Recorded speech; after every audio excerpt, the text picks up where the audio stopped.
Bir kuni bir usta qishloq maydoniga chashma quribdi va uning ustiga musulmonlardan boshqa hammaga halol deb yozib qo'yibdi.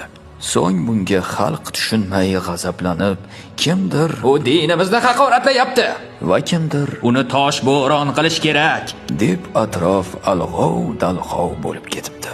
Qisqa vaqt o'tib bu so'zlar mamlakat sultonining qulog'iga yetibdi va uni huzuriga keltirishibdi. Usta sokin bir ovoz bilan: "Sultonim, sizga hammasini tushuntirib beraman. Faqatgina meni 3 istagimni amalga oshirsangiz." Ustaning istaklari birin-ketin amalga oshirila boshlabdi. Birinchi bo'lib Yahudiy din yetakchisini aybsiz yerda ushlab zindonga tashlashibdi va buni eshitgan Yahudiy qavmi tezda yig'ilib, uning o'rniga kaforat o'tab, uni ozod qilishibdi.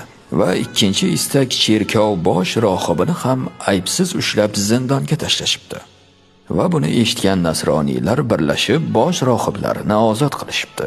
Va oxirgi bo'lib uchinchi istak mamlakatning eng taqvodor va suyukli imomini ham juma namozi vaqtida ushlab zindonga tashlashibdi.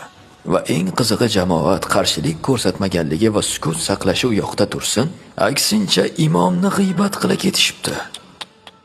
Bir haftadan keyin haligi usta sultonning yoniga borib shunday debdi: "Sultonim, endi tushungandirsiz, nima uchun u so'zlarni yozganimni.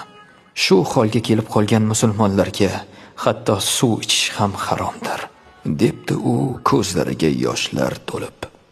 Ha do'stlar, xulosa o'zingizdan. Tushungan tushundi.